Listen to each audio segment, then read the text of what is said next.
Welcome under the hat. I'm Bellboy. Sorry about the delay in getting this Wrestlemania sort of aftermath review going. It's been about almost a week since I've been back, but I've been seriously jet lagged since been back from Arizona, and I gotta say, Arizona, been in the last 5 WrestleManias. This is the 6th one I've been to in a row, and it's right up there with the best of them. I would say it's straight away in the top 3 of the places I've liked to be in the most in America, and I've really enjoyed it. It was pleasure being at that WrestleMania, pleasure being in Arizona in general. A great WrestleMania. I'm sure all the guys that were with me enjoyed it just as much. Sydney was sadly missed, but I know that he'll be making his return to the Grand Stadium Mall one day, and yeah, it was a tremendous experience once again. Hopefully Atlanta, I'll be there again, hopefully, fingers crossed. But first things first, let's see how it all shaped up. I know you've probably heard plenty of reviews, more reviews than you'd want to hear by now. Therefore, you know, I've had a lot of comments, especially from Yanishka. How you doing out there, Yanishka?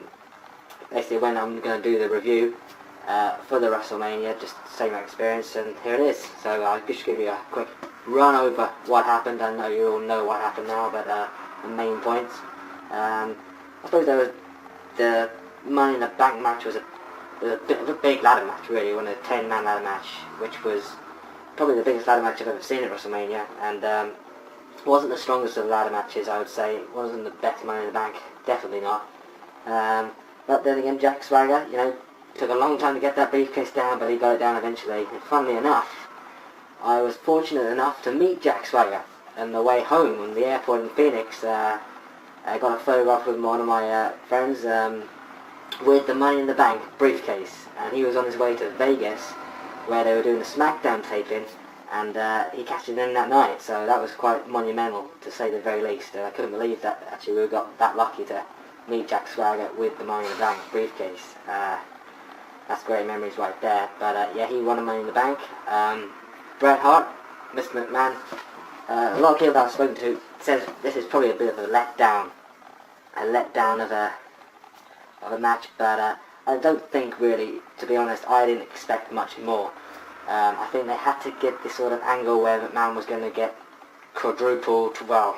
double quadruple teamed by the whole Hart family,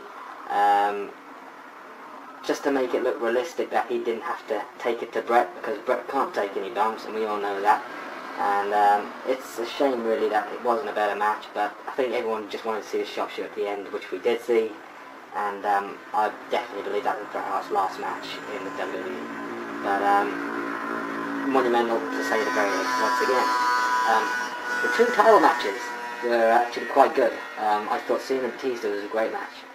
A lot of excitement, a lot of reversing. It was just great. It had main event quality to it, as did Jericho and Edge. Quite surprised that Jericho retained, but I was very glad at the same time, because I also met Chris Jericho over when I was in Arizona, as well as Fozzy. They're a great bunch of guys. Tremendous performance really by all athletes at WrestleMania, especially in the main events. And Chris Jericho was a very nice guy when I met him, and Fozzy, great band, you know. Got nothing bad to say about him at all. And we actually all went out in our Fozzy t-shirts down to Tempe, which is the party capital of Arizona, and we did boogie the night away, so to speak. Yeah, we were having it tonight. But I think onto the WrestleMania again. Hall of Fame. I just slip in there. I did actually go this year, but I think there was a rumour that there was going to be the Ultimate Warrior headlining it, and it kind of fell through. I'm not 100% sure if that's true or not, but I didn't end up going. It was good to see Million Dollar Man get inducted. I thought it was a good speech that he did. I saw it on TV. It was just a great Hall of Fame in general that Stu Hart got inducted as well. I was pleased that he finally went in. Whole Hart family inducted him. Right, on to the nookie crookie, as I would always say, as Sydney would say as well. The main match of the night was The Undertaker putting his WrestleMania streak on the line against Shawn Michaels' career. in my eyes, the build-up for this was a lot better than last year, but the match itself I don't think was quite as good. I mean, I'm sure some of you are going to disagree with me, or some of you agree.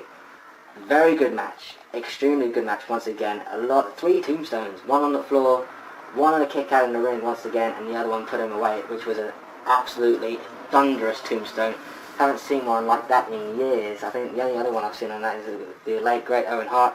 Undertaker did it to Owen in about 96, I believe, 96. He actually jumped and went down, just like he did with Michael at Wrestlemania. Great match. The only thing is, being in the crowd, as I was for both of these WrestleManias, the surprise that you felt when Shawn Michaels kicked out of that tombstone last year, you didn't quite get this year, because people expected him to kick out again.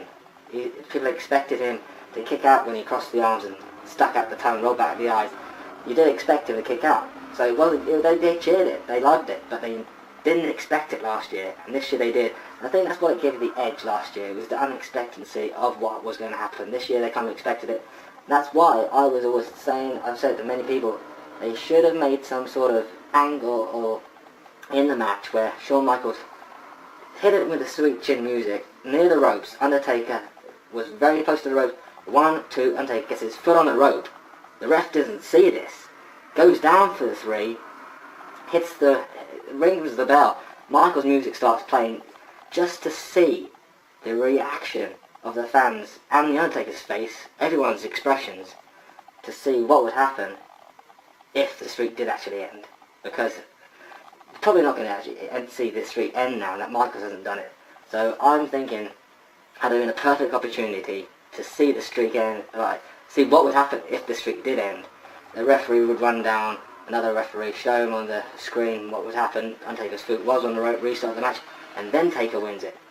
But just for the initial reaction, I think that's what it needed this year. Something like that to spice it up and see what would be the reaction of the Undertaker's streak ending, even though it wouldn't have, if you know what I mean. But the Raw the next night was very monumental, very sad in a way.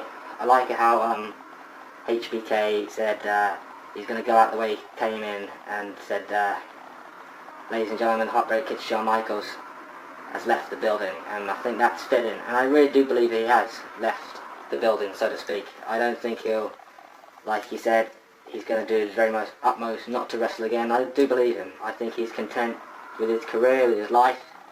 I think he's buried happy with Brett, buried happy with pretty much anyone he's had a bit of a grudge with in the past. And I wish him all the best, and I think he's had a tremendous career. And you'll be missed, HBK, but thank you for the memories. That's pretty much all I got to say. Very good super kick by Triple H on Raw, by the way. I hope you've seen that. That was after it went off air on Jericho. A little pose, Michael's pose on the ramp as well, for tribute's sake. Very, very nicely done. DX will always be remembered as one hell of a faction. Well, okay, that's pretty much my review. A little rundown there for you, but I've totally enjoyed it. I had one of the best weeks of my life once again, all thanks to the WWE and the US of A. So until next time, from Bellboy, we'll say it once again. What goes under the hat stays under the hat.